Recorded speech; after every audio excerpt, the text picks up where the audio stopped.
Bonjour à tous. Le 14 février 2018, nous avons été conviés, moi, Capucine, Léa ainsi qu'Axel, 4 youtubeuses, à aller passer une journée parisienne avec la compagnie Condor qui nous a conviés à un événement particulier puisqu'en effet, le matin, nous avions rendez-vous à la garde républicaine afin de visiter les locaux mais également connaître le métier de garde républicain, savoir comment sont logés et utilisés les chevaux, à quoi servent-ils également et toutes sortes d'autres informations en ce qui concerne la cavalerie de la garde républicaine.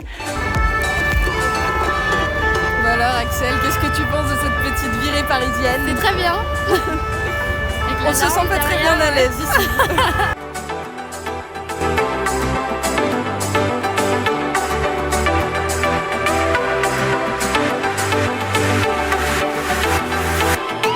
Le midi, nous avions un déjeuner au Fouquet's. Alors là, autant vous dire que nous étions tous très ravis de pouvoir découvrir cet endroit.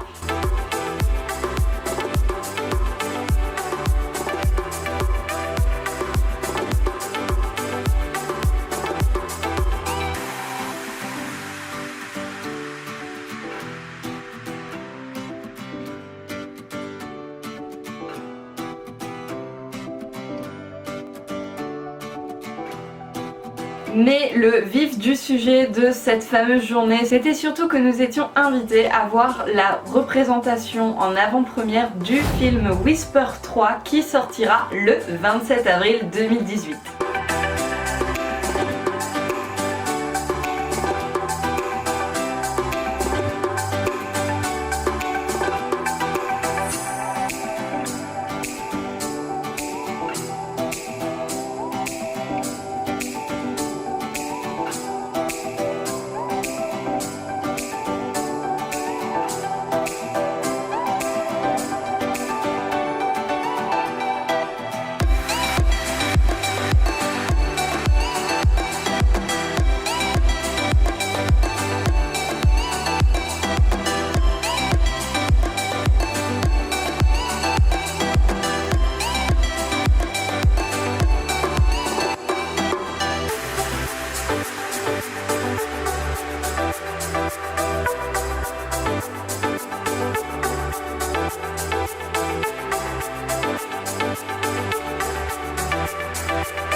Whisper, qu'est-ce que c'est? C'est l'histoire de Mika, une jeune adolescente qui n'a pas forcément de très bonnes notes scolaires et qui est donc envoyée, sous la volonté de ses parents, chez sa grand-mère pour essayer de prendre un petit peu de recul avec sa vie actuelle et se plonger dans ses livres d'école. Mais ce qu'il ne se doutait pas, c'est que la jeune Mika rencontrerait ici le cheval de sa vie, puisqu'en effet sa grand-mère tient une écurie et elle y fait la rencontre de Whisper, un jeune cheval dit sauvage, indomptable du moins, qui a du mal à faire confiance à l'homme. Mais vous vous doutez bien que la jeune protagoniste va réussir à comprendre ce cheval, à avancer avec lui et surtout le faire évoluer lui.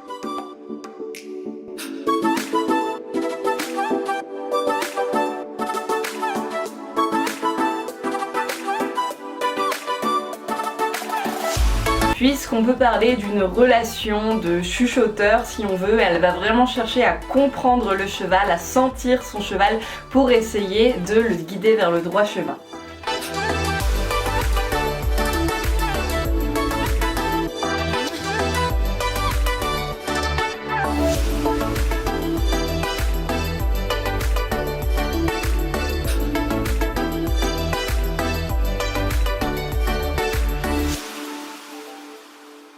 Je ne vais pas vous spoiler le film, ni l'épisode 1, ni le 2, ni même le 3, puisque nous avons eu la chance de le voir en avant-première, mais je vous laisserai découvrir les images par la suite, puisqu'il va sortir très prochainement en DVD ou en vidéo à la demande. Les romans sont également d'ores et déjà disponibles et un magazine Whisper et moi est sorti en février.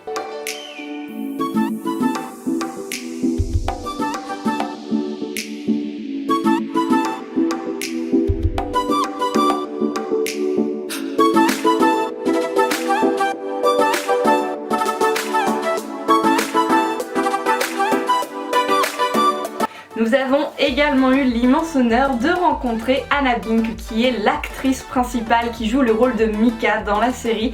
Nous lui avons posé quelques questions que je vous laisse visionner par la suite des images.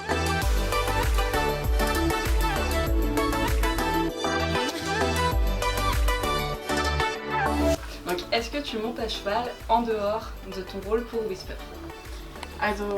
Quand j'ai été engagée pour le film, je ne savais pas du tout faire de cheval.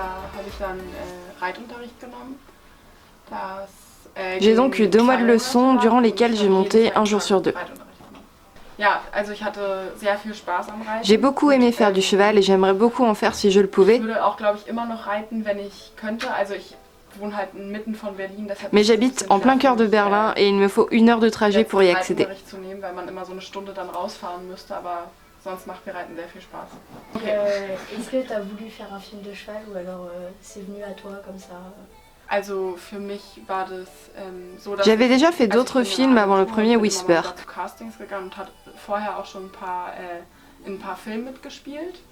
Quand j'ai passé le casting, je me suis dit que jamais je ne serais prise puisque toutes les autres comédiennes savaient monter à cheval, sauf moi.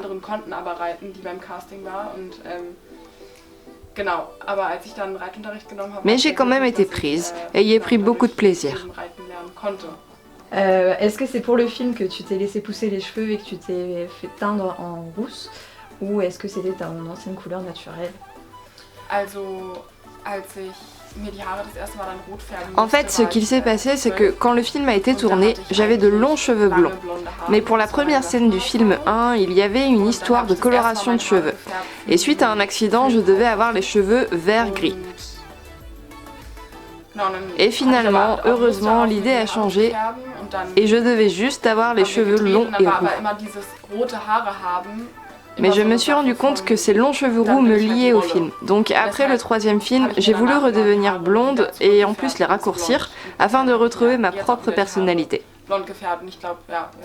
Est-ce que dans ton rôle d'actrice, tu t'es pris d'affection avec l'acteur aussi, on peut parler d'acteur, qui a servi à jouer le rôle de Whisper? Effectivement, pour le rôle de Whisper, il y avait plusieurs chevaux, dont un principal qui s'appelait James.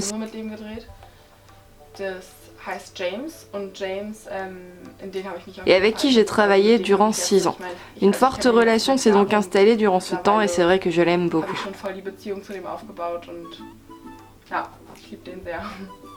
Et est-ce qu'il y a eu des scènes qui étaient plus compliquées que d'autres à filmer, physiquement, mentalement ou des choses comme ça? La scène la plus difficile moralement, c'est la scène finale du 3e.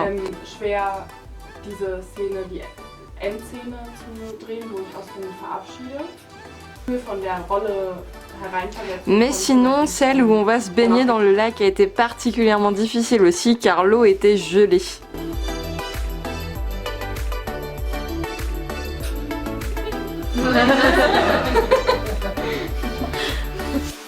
Quelle a été la scène que tu as préféré jouer en fait dans le film? Celle où j'ai pris le plus de plaisir, c'est la scène avec les chevaux sauvages. Parce que quand on se retrouve au milieu de tous ces chevaux, il y a quelque chose de tellement bouleversant que ça m'a donné vraiment un grand plaisir. Moi aussi j'ai une question. Est-ce qu'il y a un rapport je parle de toute la saga Whisper, mais est-ce que c'est fait exprès, que quelque part il y a un rapprochement avec ce qu'on appelle en France l'éthologie? C'est l'un des sujets intéressants du film de se dire que le contact avec le cheval peut être différent, qu'il y a plusieurs écoles pour apprendre à monter à cheval. Et depuis que la première version du film est sortie, cela a changé beaucoup de choses en Allemagne, parce que les gens ont vu le film. On se dit qu'on connaît tous la manière habituelle, où on tient les rênes, on tire à gauche, on tire à droite, on monte sur une selle, au final on est strict. Et au final, le film a montré qu'il y a une autre école, celle d'ailleurs que j'ai apprise pour faire le film, et qui était beaucoup plus en contact avec son cheval, sans selle, lui laissait plus de liberté. Chercher une vraie connivence entre le cheval et son cavalier. Et je suis très contente de l'influence qu'a eu ce film par rapport à cette autre méthode et fière d'avoir appris par cette manière.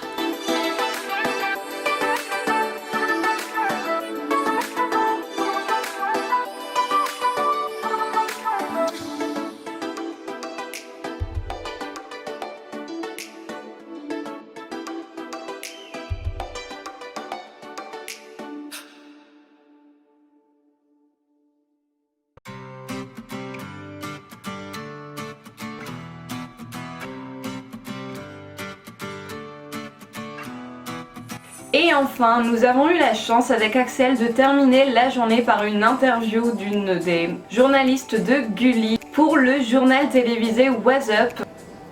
Donc moi c'est Cassandre de la chaîne Rêve Compulsif. Et moi c'est Axel de la chaîne Un cœur de cavalière.